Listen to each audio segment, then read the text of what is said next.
तोंड का नको पाडू, तुम्हाला सांगितलं होतं ना 1 आठवड्यानी या घ्यायला.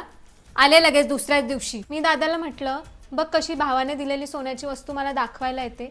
तर म्हणतो नसती दाखवली तरी पण तुला राग आला असता. हे आपलंच नाणं खोटं आहे ना. सगळ्यांच्या पाया पडताना अशी अशी पाया पडली 3-3 वेळा. माझ्या पाया पडताना अशी. मम्मी पण काय बोलत नाही तिला, पप्पा पण काय बोलले नाही.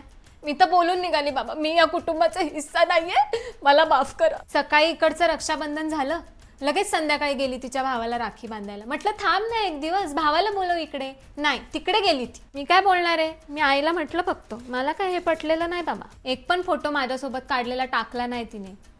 सगळे फोटो भावासोबत. रक्षाबंधन आहे म्हणून काय झालं, सण आहे ना आपला, मग टाकायला नको सगळ्यांसोबत फोटो. दादा 4-4 वेळा छान झाली ग बासुंदी, छान झाली ग बासुंदी. अरे हो बाबा, बनवली 15 मिनिटात बासुंदी. माझ्या घरी आले असते तर मी पण बनवली असती. ती पुरणपोळ्या बनवत होती. मी म्हटलं जरा 5 मिनिटात मला मेकअप करून दे, राखी बांधायची दादाला. तर हा येऊन म्हणतो तू बनवशील का मग पुरणपोळ्या. म्हटलं वा, तुमच्यावरती कुठे चिडते मी. तुम्हाला पण सांगून ठेवता 7 दिवस सांगितलं की 8व्या दिवशी घ्यायला यायचं आणि उद्या जाऊ आपण सोन्याच्या कानातले आणायला. मला काय नाही माहिती.